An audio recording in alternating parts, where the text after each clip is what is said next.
Sister Marylou Rodriguez, a leader in the Sisters of Charity of the Incarnate Word Justice, Peace, Creation Committee.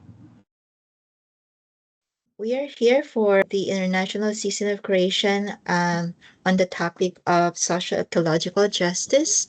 And my name is Sister Marylou, and I am going to talk about this on the many things that our sisters, our congregation, are collaborating with different institutions. Other Laudato Si animator, for example, and Maria will be helping me with some. We're very much aware that the ice caps are melting, the seas are rising, and the forests are burning, and crops are decimated. So people are suffering because of these natural disasters. So how can we be hopeful? And of course, there are so many ways actually to be hopeful for, and this is what our presentation is about.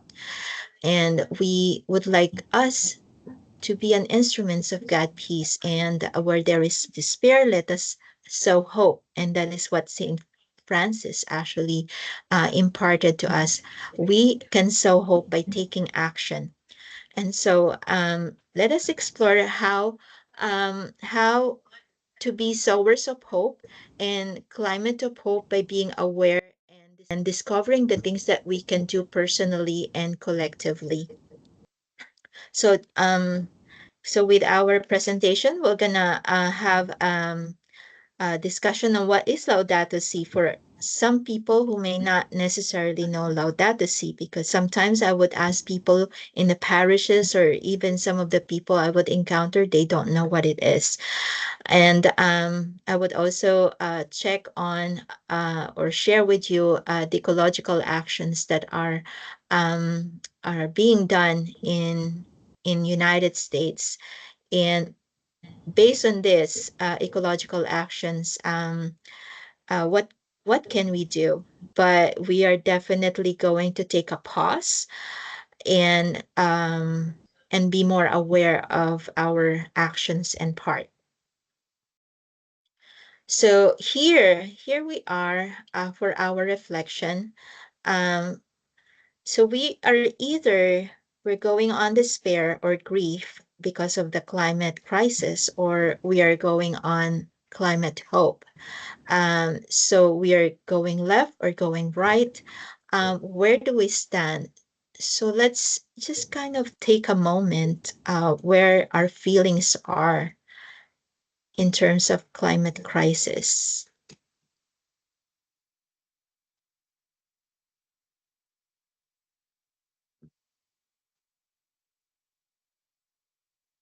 And we can check in again after this presentation about this feeling that we have, or what do we think about the climate crisis.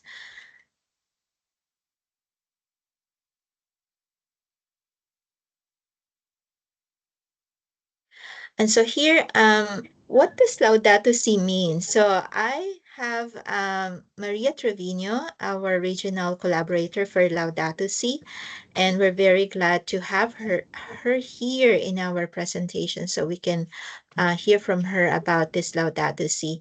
Maria, can you talk about Laudato Si? Sure, What is it Sister about? Marylou.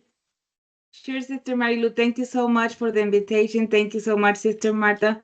I'm delighted to be here. And my name is Maria Trevino. I am the Texas coordinator of the Laudato Si movement. And what is Laudato Si? Laudato Si means praise be to you, my Lord.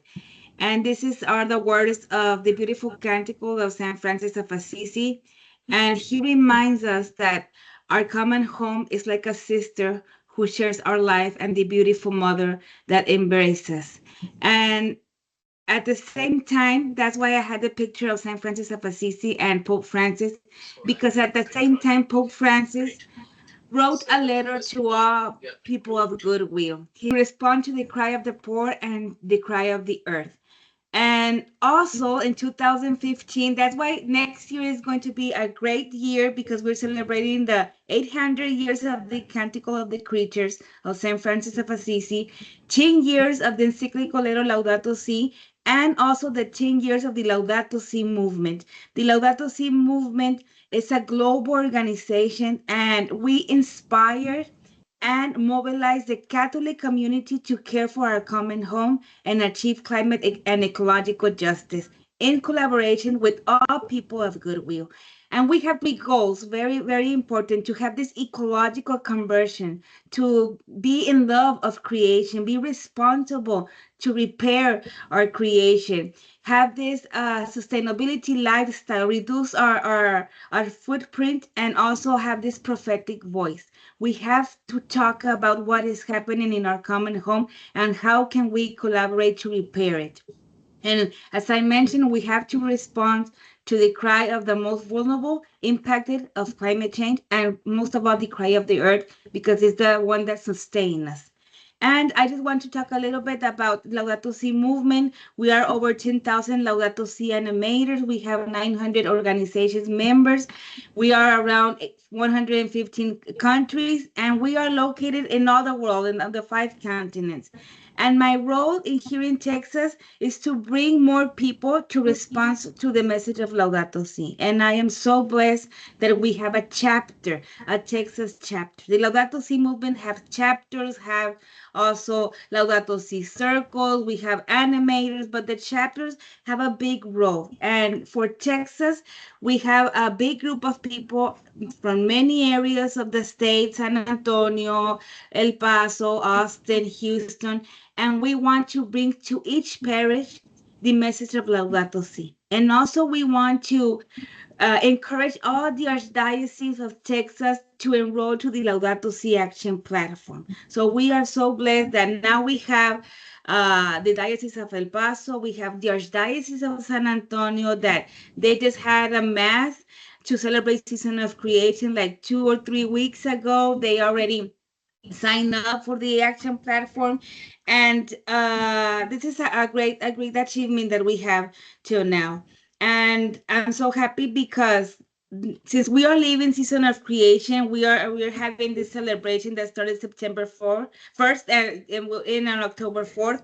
This is a great celebration to know and learn what can we do for our city, for our people, for our church, and for our community.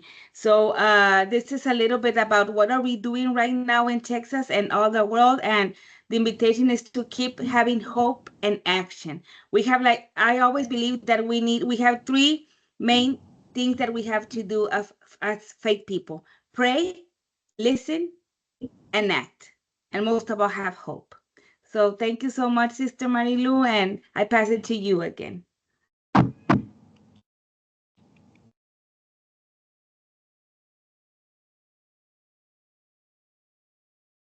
Thank you so much, Maria. Um, with that introduction of Laudato Si and what's the purpose. So we're going to proceed with our presentation.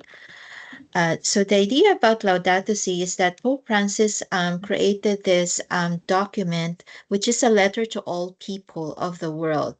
It's not only to one particular group of people. Sometimes the Pope in the past would address it to a particular group, but Pope Francis actually is addressing it to all people. And he wrote so many articles, and these are just a few articles that I just summarize, which highlights the importance of our awareness on the technology and our lifestyle, and what are our challenges in terms of personal, communal, and what are we going to do about it. And because we are all connected, and so he used this term called integral ecology, because we are impacting, whatever we do, we impact another uh, part of our nation, or another part of the world. And so we have to be aware of the things that we do, because we are integrated to in terms of the impact. And so these are just a few of the articles, and feel free to check the Laudato Si the Pope Francis gave. But if you have any questions about, how to understand Laudato Si, that's the purpose of the Laudato Si animators and the movement. And so, in terms of the environmental advocacies and education that we are doing, we just last year we had the season of creation with the high school, uh, and collaborating with the brain power connection in the village, involving the village so that our seniors can see the artworks of the students, and all of the high school students who participated that time from Incarnate Ward High School in St. Anthony. They checked all the environmental sites uh, in UIW, and they were able to hear some words of wisdom from Dr. John Hooker and Dr. Ben Mealy. And part of our action as well is our prayer service and rally in Capitol, where we actually walk from St. Mary's after having a prayer and then all the way to Capitol, and advocating for the reality behind what's going on in our environment. And so these are just some of the things that are going on. We had the Earth Day in Christus and Parish, and one of my study with the Laudato Si is with one of the parishes to work with the youth. How can they respond to the climate justice, especially for the west of Texas, or the underprivileged, where they don't really have as much resources to be to know what's going on, because some of them even as young as they are, they're already working. They have to, they have to make a living, and so sometimes they cannot attend, some of this education session because they are working. And so I have to, during my study, I have to like really have a series of sessions with them, so that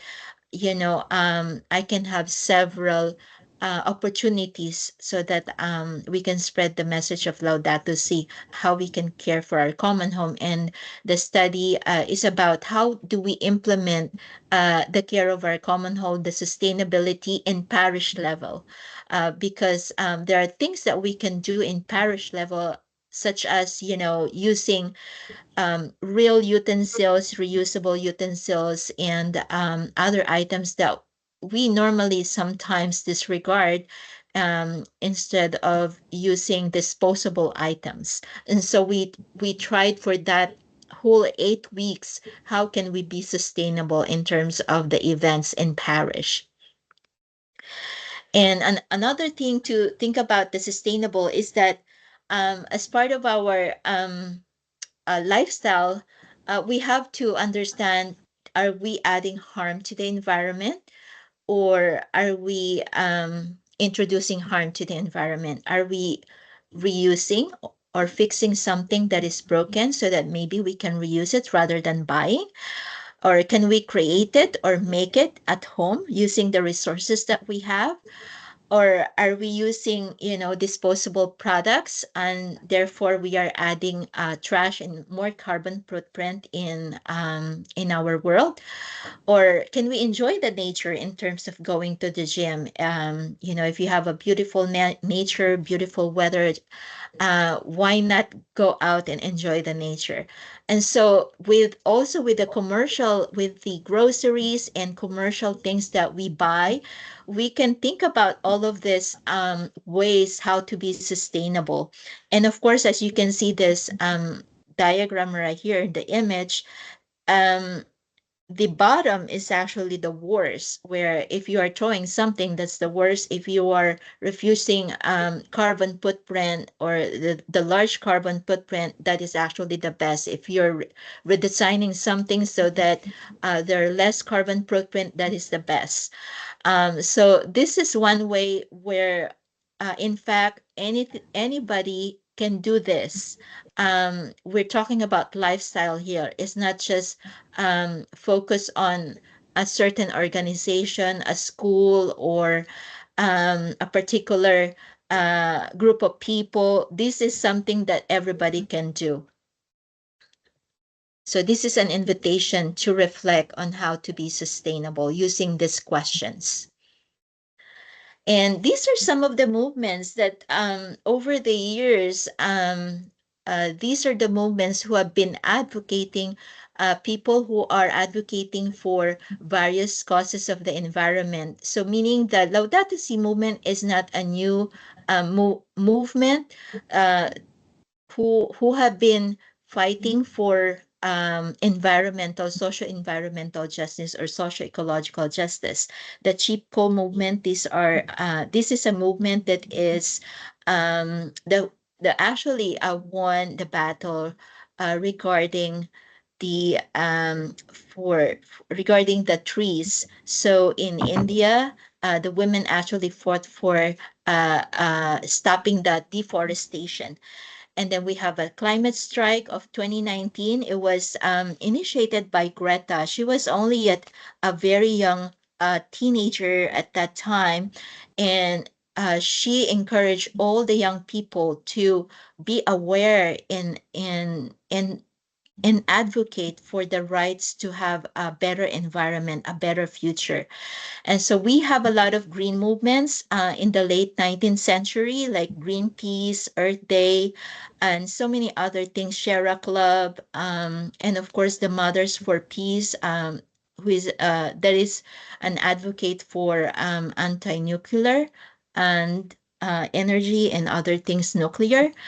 And of course, we have the Danish environmental movement. They're also very much against what is happening in the injustices in the environment. So these are just some of the movements that are happening. And Laudato Si is the very recent one, particularly to encourage initially to have more Catholics to be involved in being in taking action, in being more aware on what we can do. And we have here like a picture and image of how to reflect on what's going on and the reality. So where are the greenhouse gases coming from? And so in our world, we consume beef, or we consume some vegetables or corn, or in some parts of the world they consume deer. So, and we have in Texas, we're very we have a lot of oil refineries here. So, and then we have cars, a lot of cars here in United States. And so, and the permafrost. And so there's a lot of things going on in our environment. So this is an invitation to look at this image, and I'll give you a few minutes to think about, how are these entities contributing to greenhouse gases.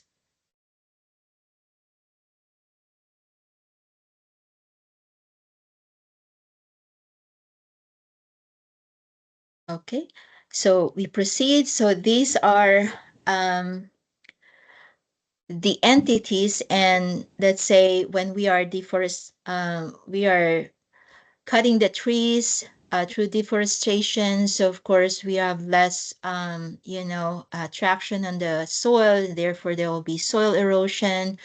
The methane that's coming from the cows, and flooding. If there's soil erosion, there's more flooding, and of course the severe storms, and so many other things that you can see in this image.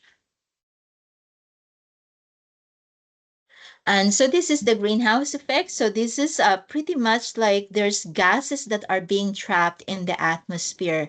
And these are the chemicals, which could be the carbon dioxide, nitrous oxide, or the methane and other chemicals. So just to have an idea, uh, why is it being trapped? And so it doesn't really go out normally. It should go out of the atmosphere, but the problem is it's just being trapped right there. too much to handle. And so there is a huge problem in terms of waste management, and this, of course, is a question of, are we contributing to this trash in the ocean? And as a lot of this climate scientists are saying, by 2050, there'll be more plastic than fish on the sea. But this is already the situation in our ocean. In fact, a question is, with all of the things that we are buying, um, are we contributing to that huge number of trash in the ocean? And how many garbage patches are there in the world? We have 5, and all of this trash are floating, and majority of this trash actually is 85% marine. Marine later is plastics, and then really these are coming from us because these trash didn't just appear in the ocean. And so there are 400 million tons of plastics that are produced every year for a variety of reasons, and at least 14 million tons end up in the ocean every year. And so the plastics here, these are just these trash here are just some of the trash that we collected. Me and my friend, we participated here in Virginia Beach, beach in cleanup. And so this is just a question of alternatives, thinking about alternatives. So, for example, we have beef, which we will have 6.4 grams of protein versus broccoli, which apparently has more protein. We didn't know that if we're not too conscious about our consumption of what we're eating. Okay, another one. So, can we think about alternative sources of energy, and what are the emerging technologies that are sustainable? So this is kind of like an invitation to, especially in the university where there are a lot of scientists who will be thinking about what do we do with this climate situation. So this is an invitation to think about the sustainable alternatives. So as we were saying, or I was saying, it is an invitation to reflect on the needs and the wants. What do we need for the climate change to be tackled? And it comes from our personal and collective action. And so we have, I'm going to show a video of some of the people I interviewed here in Virginia Beach while we were collecting trash. So let me play this. I was asking them about sustainability, climate change, and actions.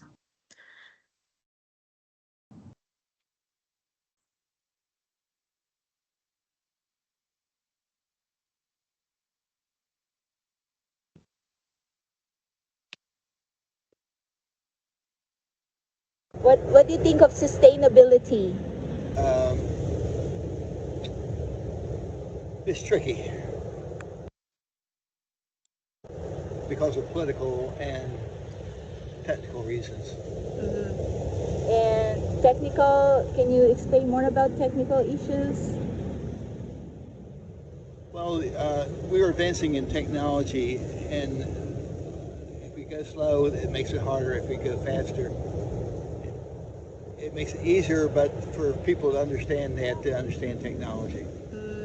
How about climate change? What do you think of climate change? I think there's been climate change for millions and millions of years.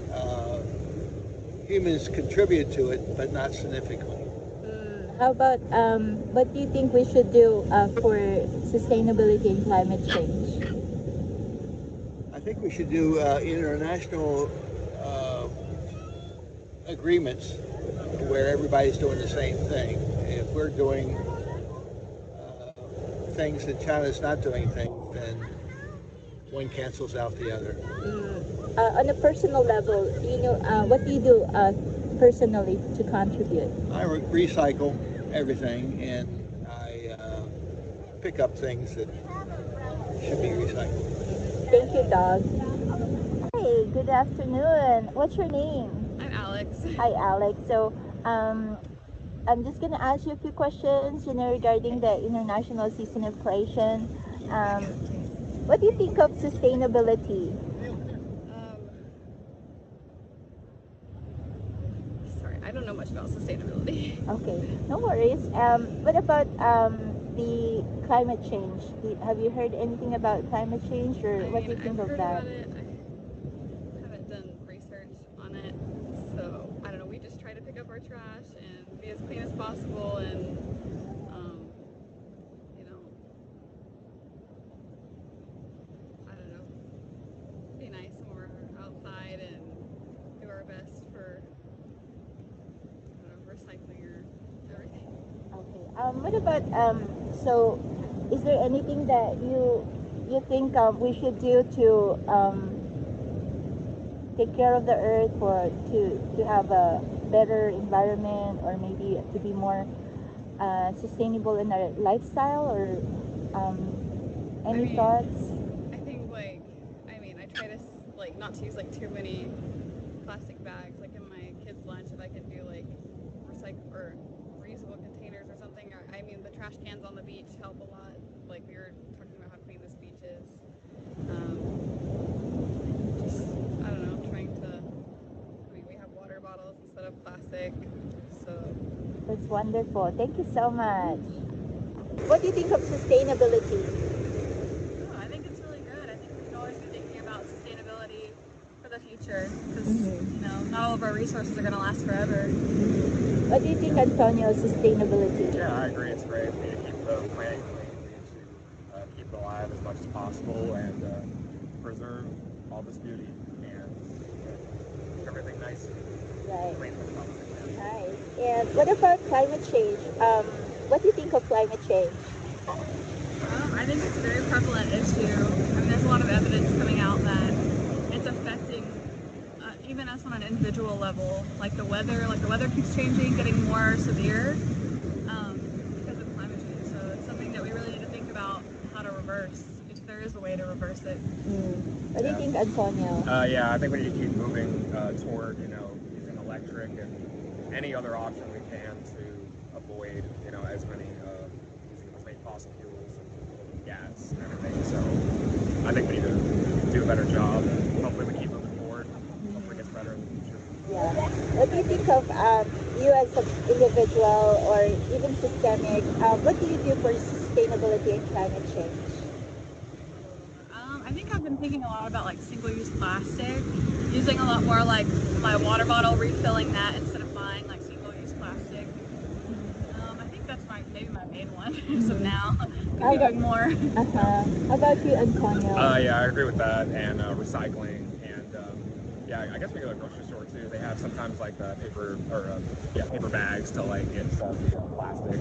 So sometimes go for those in Aldi's or things the ones that have no bags. Yeah, more of that too. Choosing, grocery stores that don't use plastic bags. Yeah. Right. Do you have any message for young people, or even professors, or anybody, just anybody, in terms of sustainability, climate change, and this season of creation? Any thoughts? Any parting message?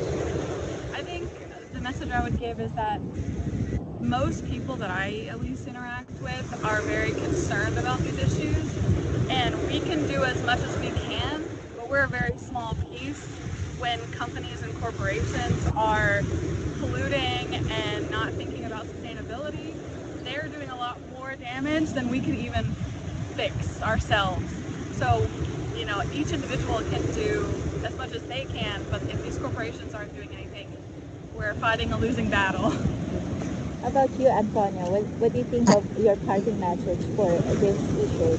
Yeah, I agree. I think that we need to, no matter what, we need to somehow get all on the same page, because I know that it's easier for younger people to think about this stuff when, we have a longer future ahead of us, but we need to all do it just so we can all, enjoy things like this, enjoy, I think we take it all for granted, and I think one day it'll be gone. So we just need to enjoy it while we can and take care of it for as long as we can so that it lasts. So Thank you so much, Charity and Antonio. I hope you have a good day. thank you. Thank you. Bye.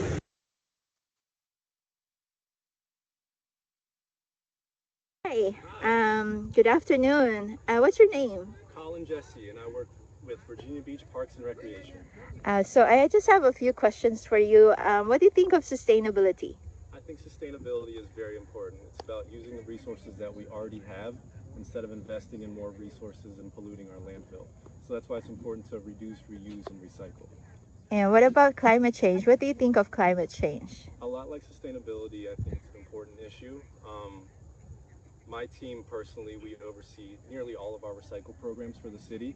So right now we oversee our cigarette butt collection program, and we also oversee our monofilament, which is fishing line. And so my team goes out in the field and we collect all this and we ship it off to be recycled and then repurposed into these pellets, which are then repurposed into toys and other objects that can be just put anywhere out in the world. So we're reducing it and reusing all of our cigarette butts and our fishing lines to the city. So apart from all of these good things about sustainability and climate change, personally and systemically, what do you do, or what else do you do for sustainability and climate change? So personally at home, we have a compost pile that we use for all of our natural goods like banana peels and anything that we use in the kitchen. On my team, like I mentioned, we oversee all of those programs. In addition to these programs, we also oversee our large-scale cleanups, much like International Coastal Cleanup, which you participated in today. We get involved in the community and allow them to get involved in picking up litter in their community and seeing exactly where it goes and how they can get involved in picking all this up and preventing it from getting in our waterways and then into our habitats and affecting our wildlife and our environment and our ecosystems. So any parting message for Care for Creation? Care for Creation. I mean, keep up the good work, keep getting involved, and thank you guys so much for everything you do. Thank you, Jesse. Thank you. All right, so these are just some of the interviews. These are all impromptu. They didn't practice at all.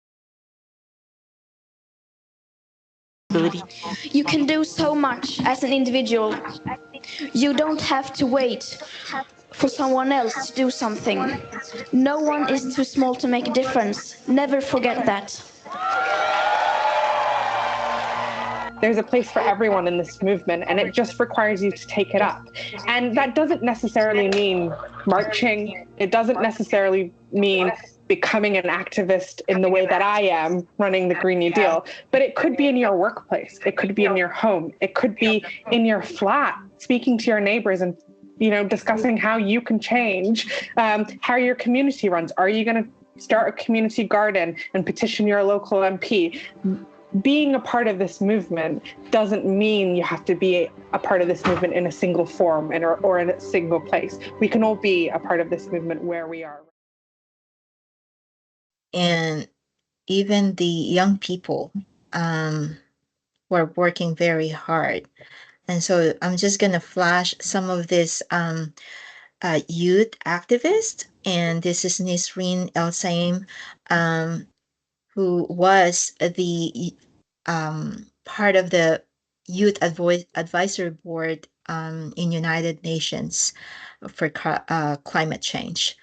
And this is Hannah Testa. She was part of the activists for anti-plastic pollution. And she was able to eliminate the single-use plastic as part of the legislation in Georgia. And also this is Greta, of course, and she was the brain of part of the brain of the global climate activism, especially in 2019. And in fact, because of that, she received a Time Person of the Year award. And she received an honorary doctorate from Finnish University for that activism. So sometimes we may, dismiss that the youth may not know things, but they are the one who was very much involved in the climate action. Hopefully you can listen to this video and learn something. Good morning. I'm Sister Isabel from the Democratic Republic of Congo, a Comboni missionary sister living here in San Antonio, as well also a Laudato Si member in San Antonio.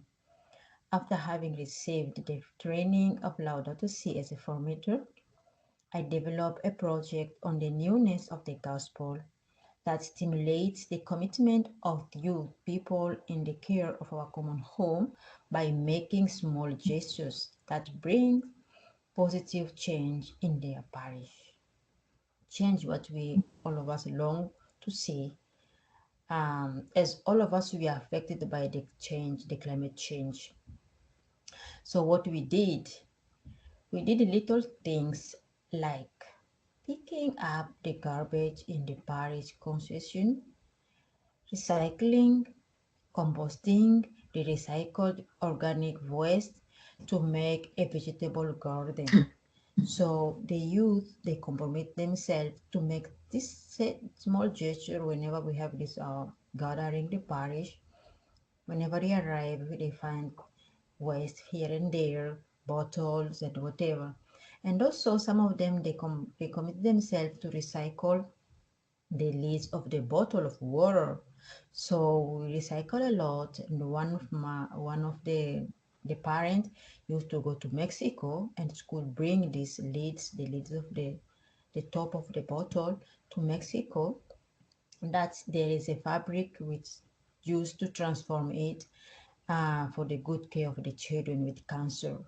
So just like this, that we know that we are doing something not only for us but also for the good of other people.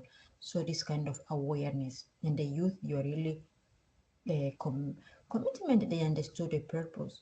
So one of them, she was really committed to recycle, to bring in each time we are having the gathering, bring these lids, the bottle lids to uh, to us, and this woman also committed to bring it to Mexico to this public for the.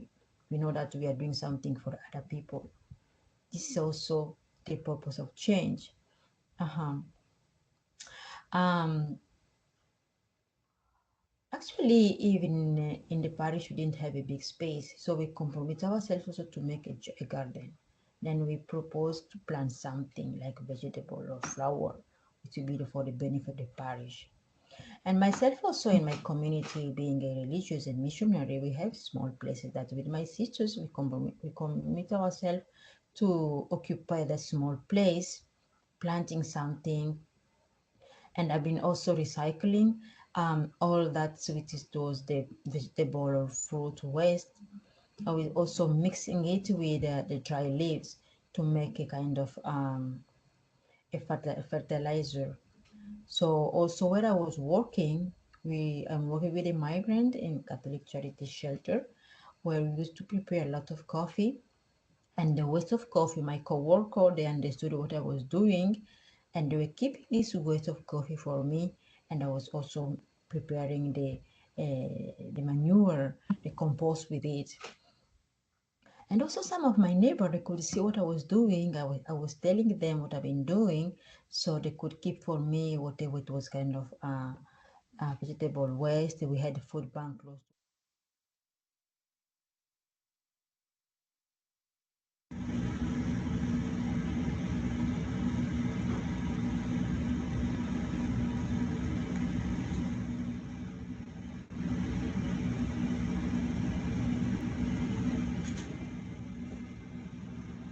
So when it comes to repairs, it really comes down to like cost versus benefit mostly. So how old is the device? What is the person using the device for? And is the device still getting security updates? So I usually encourage a repair only if it's absolutely necessary. If it's not necessary, then I make sure that they know that and it's an option to them. So I'll tell them, what are the pros and cons. But it really just depends on what they're using it for and what their needs are. So um, the question as far as how long to keep a phone until they decide to get rid of it and get a new one comes down to that, is what are they using it for? If they're using it for phone calls, text messages, normal video, that kind of thing, they can keep their phone a long time. They can keep their phone for 5, 6 years or however long the security updates are going for, really.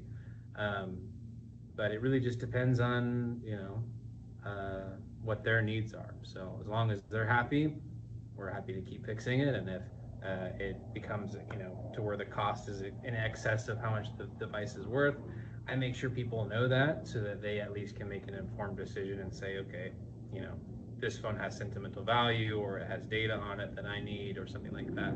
And if they have a good enough reason for them, then that's good enough for me. Oh, thank you so much.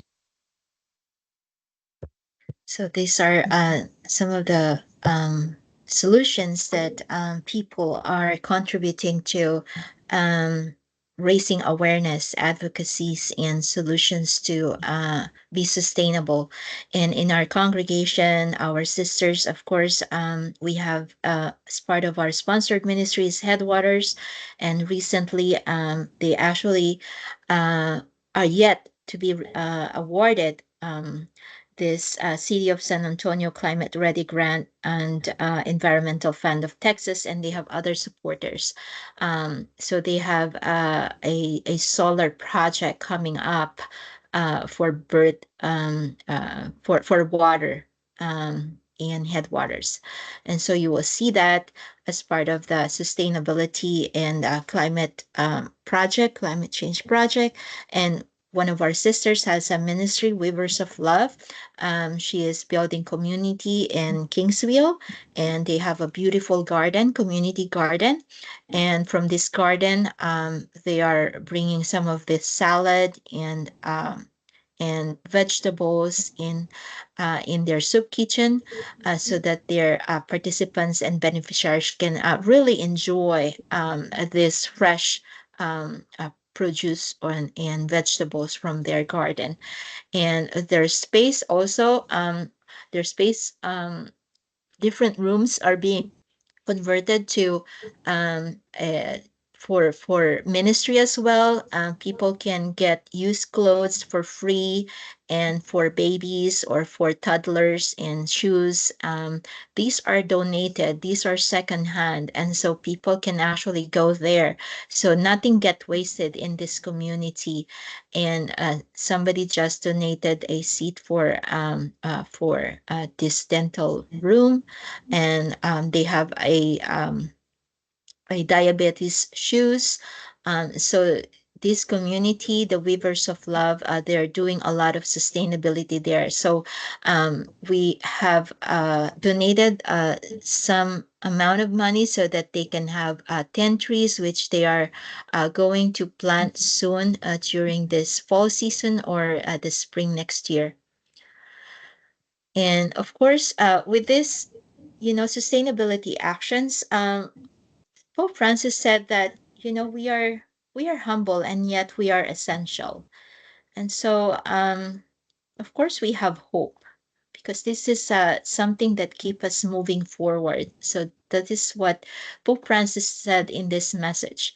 So this is something that we cultivate every day. That we have hope every day. That is something that the fruit of the spirit that help us. That with these little things, it helps us that we are humbled by these little things, and yet without these little things, uh, how can we actually contribute to the solution for climate change and sustainability? And the big thing about that's happening right now for this period is the fossil fuel non-proliferation treaty. This is to encourage the fossil fuel industry to so that we're not going to promote more construction of anything that is related to fossil fuel industry, because all the resources really for fossil fuel, these are not renewable sources of energy. So the idea about this treaty is to move to renewable sources of energy so that we can be more sustainable, and we can also lessen the carbon footprint. And as a matter of fact, if based on the study, the large part of the carbon footprint is actually coming from the energy industry, and so energy and transportation. So we really have to think about why this is important. Please check out fossilfueltreaty.org and know more information.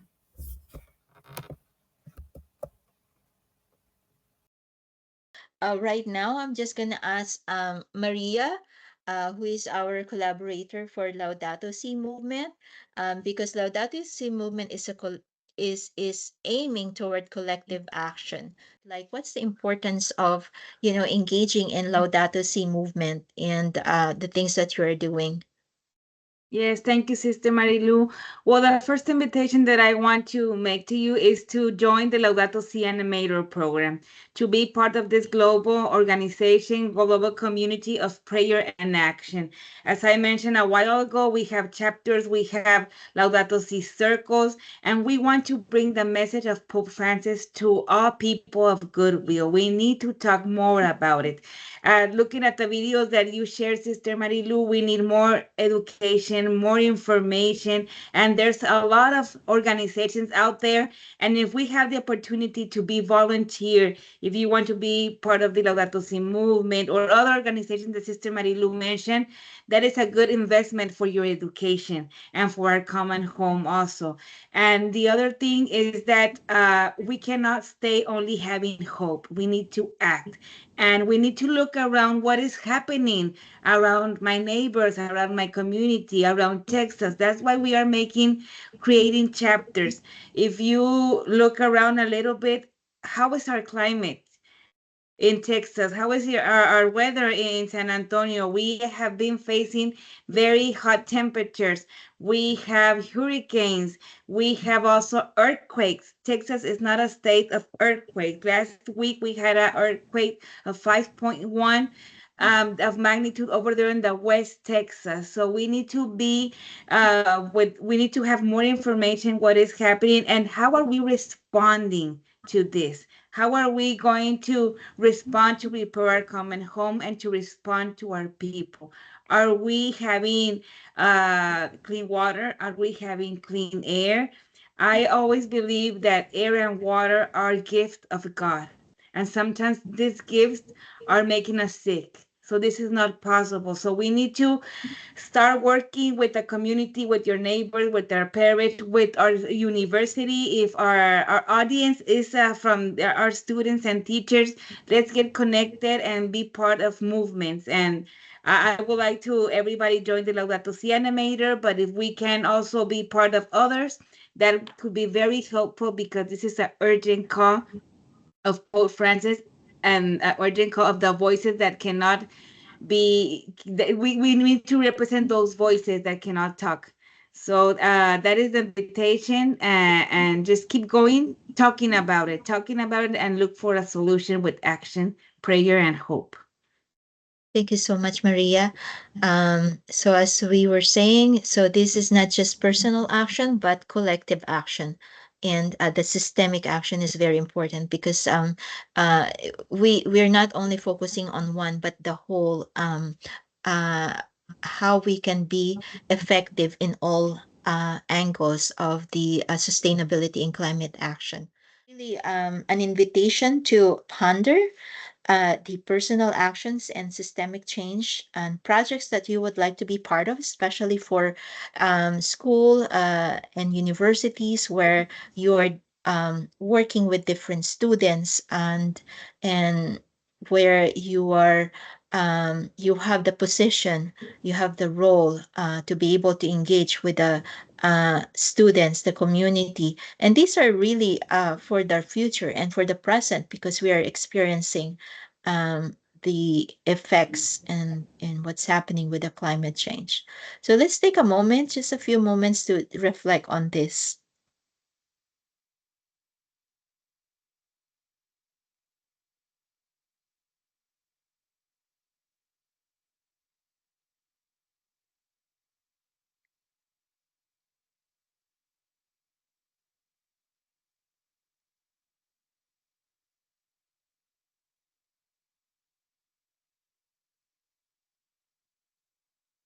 So with that,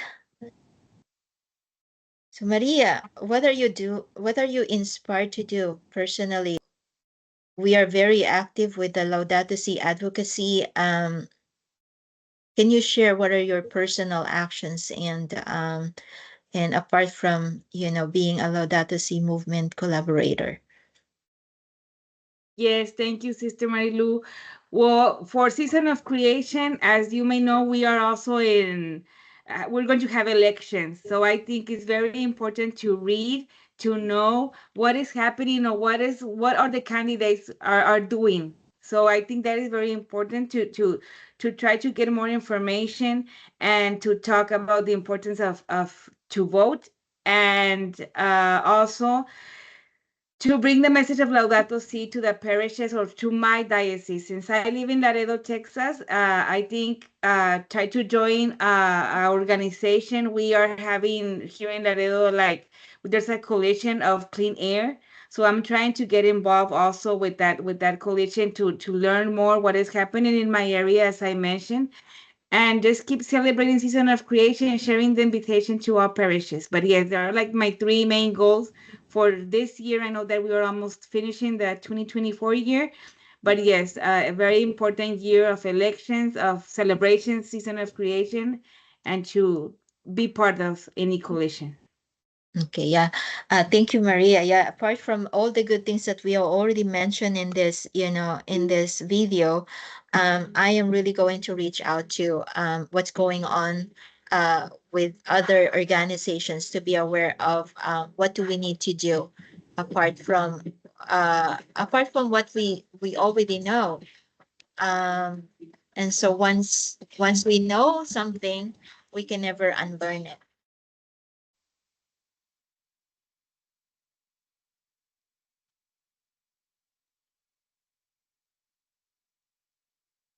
Thank you so much for this amazing presentation, Sister Mary Lou and Maria. I can definitely say that I am leaning more towards the hope side of the spectrum of that picture that you showed us, sister. After listening to all the ways in which we can join forces to address the climate crisis and the way that the newer generations are taking action, they are definitely our biggest source of hope and they're a force to be reckoned with.